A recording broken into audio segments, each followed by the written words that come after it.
Hello friends, ഭാരതൂര് മുംബൈയിലേക്ക് എല്ലാവർക്കും സ്വാഗതം. അങ്ങനെ അവിടെ രേവതി കുട്ടി അച്ഛനെ കാണാനായിട്ട് വെഞ്ഞാറമൂട്ടിൽ എത്തിയിട്ടുണ്ട്.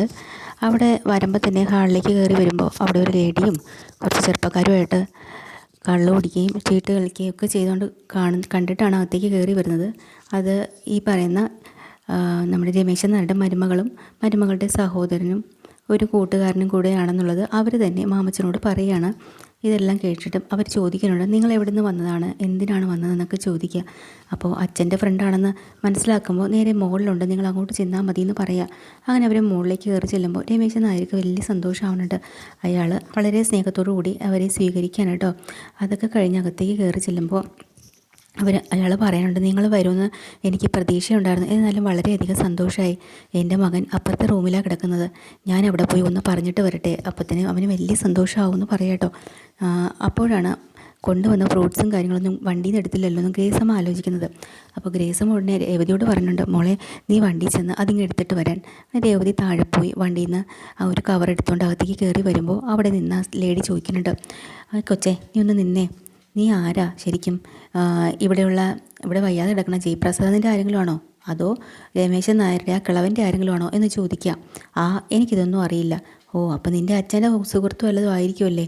ആയിരിക്കാം എന്ന് പറഞ്ഞ് കയറി പോകുമ്പോൾ അതിലുള്ള ചെറുപ്പക്കാരൻ വന്ന് പെട്ടെന്ന് തന്നെ രേവതിയോട് പറയാണ്ട്, എടി കൊച്ചേ നിൻ്റെ കയ്യിരിക്കുന്ന കവറിൽ എന്താ? അത് കുറച്ച് ഫ്രൂട്ട്സാണ്, എന്നാൽ അതിങ്ങ് തന്നെ.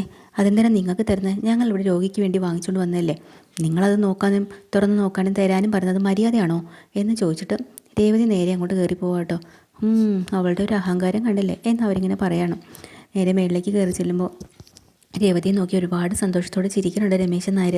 എന്നിട്ട് മാമച്ചനോട് പറയുന്നുണ്ട്, താഴെ കയറി വന്നപ്പോൾ അവിടെ ഇരിക്കുന്നത് ആരൊക്കെയാണെന്ന് ചോദിക്കുമ്പോൾ പറയുന്നുണ്ട്, ആ ലേഡിയാണ് എൻ്റെ മകൻ്റെ രണ്ടാമത്തെ ഭാര്യ, എൻ്റെ മരുമകൾ, പിന്നെ മറ്റത് രണ്ടും അവളുടെ സഹോദരനും ഒന്ന് അവളുടെ കൂട്ടുകാരനുമാണ്.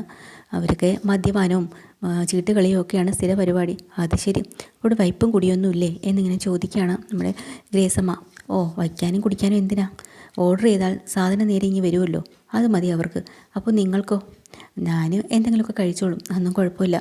പിന്നെ ഇത്രയും പോരാഞ്ഞിട്ട് അവളുടെ ഒരു ധാരണയുണ്ട്, ഇതിപ്പോൾ അവളുടെയും ജയപ്രസാദിൻ്റെയും പേരിലാണ് ഈ വീടിരിക്കുന്നത്, എങ്ങനെയെങ്കിലും അവനെ ഇല്ലാതാക്കണം, അവനോട് ഒരു സ്നേഹമില്ല, മേളിലോട്ട് കയറി വരാറേ ഇല്ല അവൾ. ഇങ്ങോട്ട് വന്നിട്ട് എന്നെ മാസങ്ങളോ വർഷങ്ങളൊക്കെ ആയിട്ടുണ്ടാവും എന്നാണ് തോന്നുന്നത്. എങ്ങനെയില്ല അവൻ ചത്തു കഴിഞ്ഞാൽ ഇത് അവളുടെ പേരിലേക്ക് മാറ്റാമല്ലോ, അതാണ് അവളുടെ ഉദ്ദേശം. അപ്പോൾ നിങ്ങൾ എങ്ങോട്ട് പോവും എന്ന് ഗ്രേസമ്മ ചോദിക്കുമ്പോൾ അയാൾ പറയണ്ട്, ഞാൻ തീരെ പൈസ ഇല്ലാത്തവനോ ദരിദ്രവാസിയൊന്നുമല്ല, എനിക്ക് എൻ്റെ കടയുടെ വരുമാനം കൊണ്ട് മാത്രം മതി എനിക്ക് ജീവിക്കാനായിട്ട്, എനിക്കതിൻ്റെ ആവശ്യമുള്ളൂ എന്നിങ്ങനെ പറയണ്ട. ഇതെല്ലാം കേട്ടും നേരെ അകത്തേക്ക് ചെന്ന് കയറുകയാണ്. അങ്ങനെ മകളെ കാണുമ്പോൾ തന്നെ അയാൾക്ക് വല്ലാത്തൊരു സന്തോഷമാവും കേട്ടോ. രേവതി അടുത്തേക്ക് വിളിച്ചിട്ട് ആ കൈ രണ്ടും കൂടെ ചേർത്ത് വെച്ചിട്ട് പൊട്ടിക്കരയാണ് അയാൾ. എന്നിട്ട് പറഞ്ഞുകൊണ്ട്, മോളെ എന്നോട് ക്ഷമിക്കണം, എനിക്ക് തെറ്റുപറ്റിപ്പോയി, ഇനിയിപ്പോൾ തിരുത്താനൊന്നും പറ്റില്ല, കാലങ്ങൾ കഴിഞ്ഞു പോയില്ലേ എന്നൊക്കെ ഇങ്ങനെ പറയാം കേട്ടോ. അപ്പോൾ രേവതിക്ക് ഒന്നും മനസ്സിലാവണില്ല, ഇതാരാ എന്താ ഒന്നും പിടികിട്ടുന്നില്ല. ഇതെല്ലാം കഴിഞ്ഞ് അവർ പോവാമെന്ന് പറഞ്ഞ് അധികം നേരം അവിടെ നിർത്താനായിട്ട് ഗ്രേസമ്മയ്ക്ക് പേടിയുണ്ട്. അപ്പോൾ രേവതിയോട് പറയാം, നമുക്ക് പോവാം. അങ്ങനെ പോകാൻ വേണ്ടി തിരിച്ചിറങ്ങാണ്. വീണ്ടും വരണം എന്ന് പറഞ്ഞിട്ടാണ് അവിടെ നിന്ന് ഇറങ്ങുന്നത്. അപ്പോൾ രമേശൻ നായർ പറയാം, വന്നതിൽ ഒരുപാട് സന്തോഷമുണ്ട്, എന്തായാലും എൻ്റെ മകനും ഒത്തിരി സന്തോഷമായി, ഞാൻ വാക്ക് പാലിച്ചതല്ലോ, അവന് പറഞ്ഞ വാക്ക് എനിക്ക് പാലിക്കാനും പറ്റി, പിന്നെ മോളെയും കൊണ്ട് ഇടയ്ക്ക് ഒന്ന് വരണേ കേട്ടോ മോളെ എന്നൊക്കെ പറഞ്ഞിട്ട് അവരങ്ങനെ യാത്ര പിരിഞ്ഞ് പോവാട്ടോ. പോകുന്ന വഴിക്കും പാവം നമ്മുടെ രേവതി കുട്ടി ആകെ ഡെസ്പായി പോയി കേട്ടോ. കാര്യം എന്താണെന്നൊന്നും അറിയാൻ വയ്യല്ലോ. വണ്ടിയിലിരിക്കുന്നുണ്ട്. ആ സമയത്ത് പെട്ടെന്നാണ് നമ്മുടെ ഗ്രേസമ്മ ചോദിക്കുന്നുണ്ട്, എന്താടി നീ മിണ്ടാതിരിക്കുന്നത്, നിനക്ക് എന്തെങ്കിലും വിഷമമുണ്ടോ എന്ന് ചോദിക്കുക കേട്ടോ. ഞാനെന്തിനാണ് മിണ്ടുന്നത്, നിങ്ങൾ എന്തും പറഞ്ഞിട്ട് എന്നെ ഇവിടെ കൊണ്ടുവന്നത്, ആ രമേശൻ നായർ എൻ്റെ ബന്ധുവാണെന്നോ എന്തോ പറഞ്ഞിട്ടല്ലേ കൊണ്ടുവന്നത്, എന്നിട്ട് അതൊക്കെ ആരാ എന്നൊരു ഡീറ്റെയിൽ ആയിട്ട് കാര്യങ്ങളൊന്നും പറഞ്ഞില്ലല്ലോ, അതുകൊണ്ടാണ് ഞാൻ ഇങ്ങനെ ഇരിക്കുന്നതെന്ന് പറയാം കേട്ടോ. എന്നാലും രേവതി കുട്ടിയെ സന്തോഷിപ്പിക്കാനായിട്ട് ഒരു ബിരിയാണി വാങ്ങിച്ചു കൊടുത്താലോ, അല്ലെങ്കിൽ അവൾക്ക് വാങ്ങിച്ചു കൊടുക്കണ്ട എന്നൊക്കെ ഇങ്ങനെ കളിയാക്കി പറയുന്നത് രേവതിയുടെ മുഖം തെളിയുന്നില്ല, വല്ലാത്തൊരു അസ്വസ്ഥത കേട്ടോ.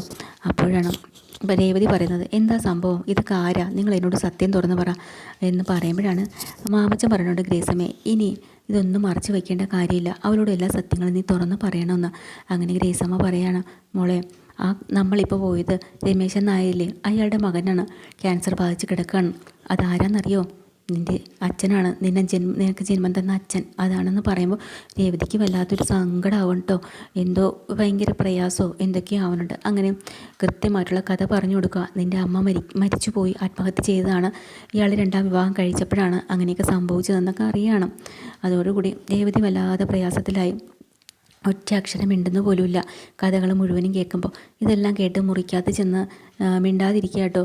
മാമച്ചനും ഈ സമയം പറഞ്ഞിട്ട് അവർക്ക് എന്തോ വിഷമമുണ്ട്, ഒന്ന് പോയി സമാധാനിപ്പിച്ചിട്ട് വരാം. പക്ഷേ അവർക്കൊരു പേടിയുണ്ട്, ഇനി ബന്ധുക്കളെയൊക്കെ കണ്ട സ്ഥിതിക്ക് ഇനി അങ്ങോട്ട് പോകണമെന്ന് തോന്നുമോ, അതായിരുന്നു അവരുടെ പേടി.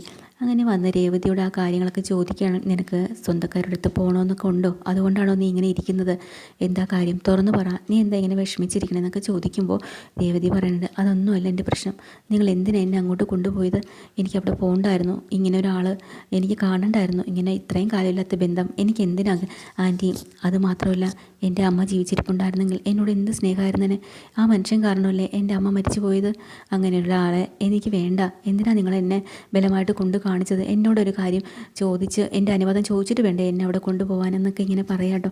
അവസാനം അച്ഛനിങ്ങനെ സീരിയസ് ആയിട്ട് കിടക്കുകയാണ്. അവസാനത്തെ ആഗ്രഹം പോലെ ചോദിക്കുമ്പോൾ നമുക്കത് ചെയ്യാതിരിക്കാൻ പറ്റുമോ മോളെ, നിൻ്റെ രക്തബന്ധമുള്ളതല്ലേ എന്നൊക്കെ ഇങ്ങനെ രേവതി കുട്ടിയെടുത്ത് ചോദിക്കുന്നുണ്ട്. നമ്മുടെ ഗ്രേസമ്മ ഇങ്ങനെ പറയുകയാണ്. അവസാനം ഗ്രേസമ്മ പറയുന്നുണ്ട്, പേടിക്കണ്ട, നീ ഒന്നുകൊണ്ട് വിഷമിക്കേണ്ട മോളെ, നിനക്ക് ഞങ്ങളില്ലേന്ന് അങ്ങനെ സമാധാനിപ്പിക്കണം കേട്ടോ. അങ്ങനെ രേവതിയും പറയുന്നുണ്ട്, എനിക്ക് ആ ബന്ധുക്കളും പുതിയ ആൾക്കാരും ഒന്നും വേണ്ട, ഇനി എന്നെ അങ്ങോട്ട് കൊണ്ടുപോയേക്കരുത് കേട്ടോ, എനിക്ക് ആൻറ്റി ഞങ്ങളും തരുന്ന സ്നേഹം മതി, അതിനപ്പുറം എനിക്കൊന്നും വേണ്ട എന്നൊക്കെ ഇങ്ങനെ പറയട്ടെ. ഡീറ്റെയിൽഡ് എപ്പിസോഡ് മതി വീണ്ടും വരാം. ചാനൽ ഇഷ്ടമായി ലൈക്ക് ചെയ്യുക, സബ്സ്ക്രൈബ് ചെയ്യുക.